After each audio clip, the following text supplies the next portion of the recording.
Hi everyone, this is Veronica Johnson with Sew It Seams, and welcome back to my studio. Today we are going to be looking at the block I-11, also called Coyote Chase, from the Dear Jane quilt book.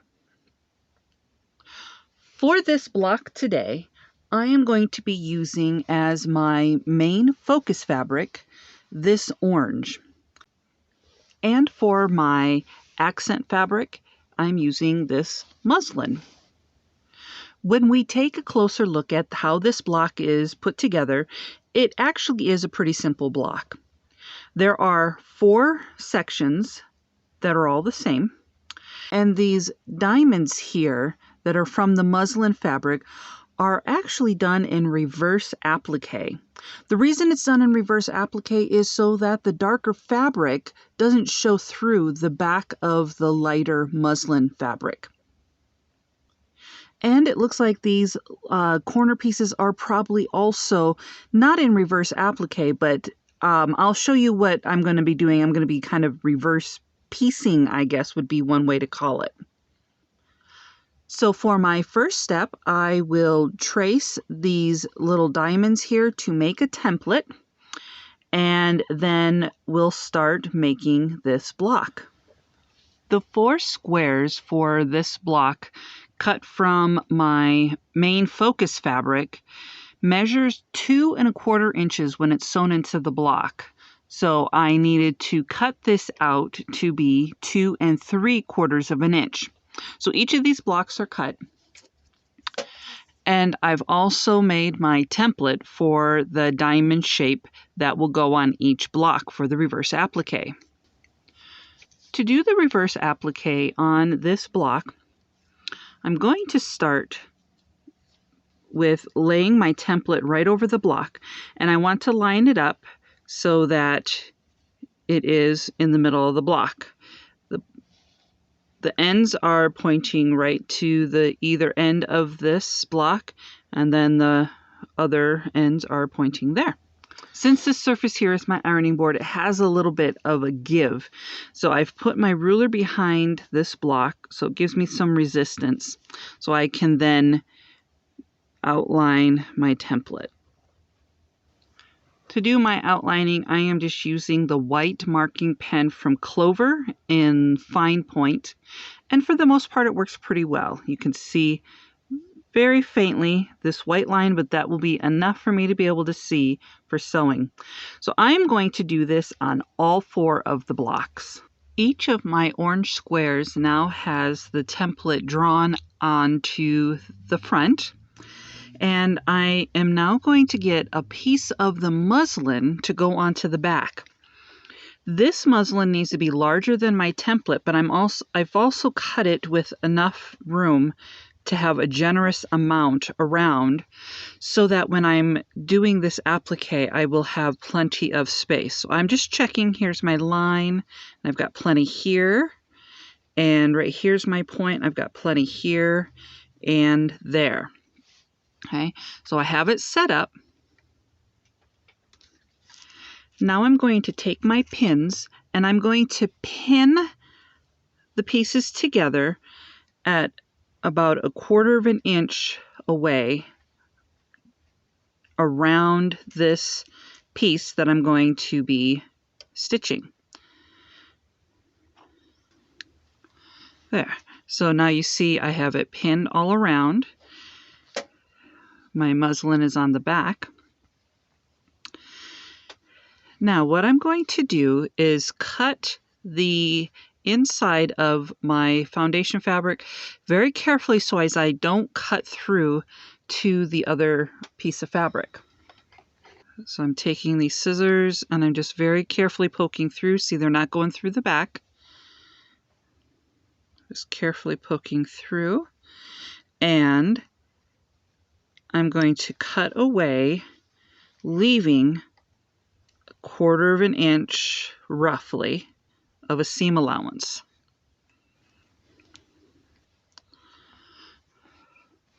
There, now you can see I have my seam in here. Now what I'm going to be doing is I need to be able to turn this fabric underneath to get that seam allowance. It won't turn without these little corners being snipped. So these are straight edges. I'm going to snip right up to that chalk line. I'm going to do it on all 4 of these little corners. Now that those are trimmed, now we'll be able to very easily, when I'm sewing, turn them under. So I can turn that under and I'll stitch across.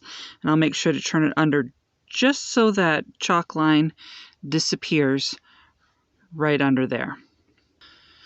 When you're doing reverse applique, you want to try to start your applique, the stitching, right along a straight edge. Now, this piece is easy because I don't have any curves, so I'm coming under here and I'm coming out right on that chalk line.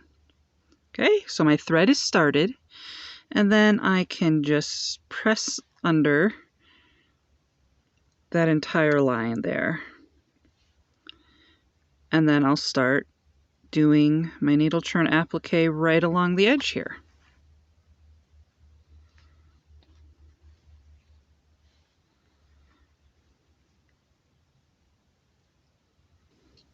So I'll continue doing my stitching all the way around this little diamond shape. Once you finish stitching the applique, give it a good press, and then you can see the backside here. We're just going to trim away the excess. So once again, being careful not to cut underneath, you just cut away, leaving about 1/4 of an inch seam allowance all the way around.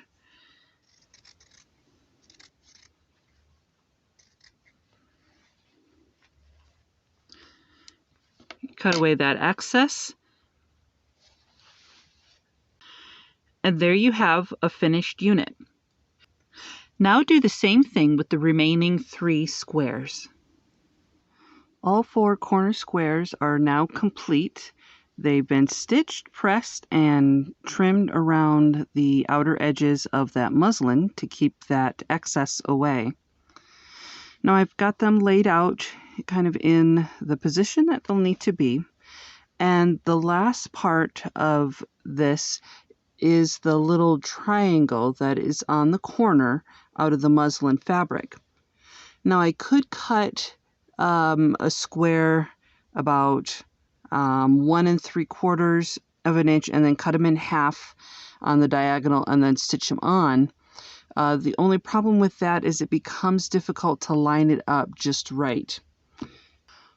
What I'm going to do is actually cut squares that are 1 1/2 inches, and what I did with mine is I just pressed it so you can see that stitching line that's going to be there, and I put that square right on the corner there. I'm going to stitch across this line that I created when I creased that. I'm going to do that on each one of these blocks, and when I finish creasing it, I'm then going to press it down in this way so that the muslin fabric is out and I'll have the excess over here. So I'm going to pin this block into position. That way it doesn't shift, because I want these to be as straight as possible on the stitch line so that all the seam lines then from each of these corners will line up and match perfectly. So let's go stitch all of these little squares on each corner. All 4 corners are stitched on, and I've pressed them so that the bulk of the fabric is coming into or coming away from the center. So I just need to, on each block, trim that away, leaving that 1/4 of an inch. Doing that on all 4 corners, and then I'm just going to stitch these together. So stitch the two sides together and then the long seam. The seams are all stitched and the block is complete.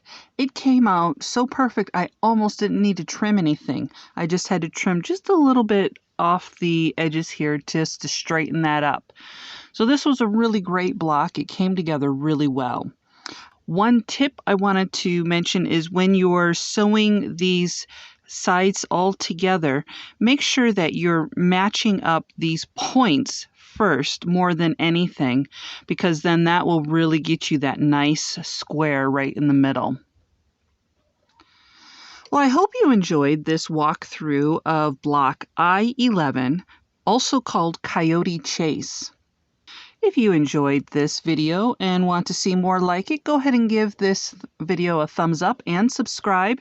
Click that notification bell and you'll be notified each time I upload a video, which is every Monday.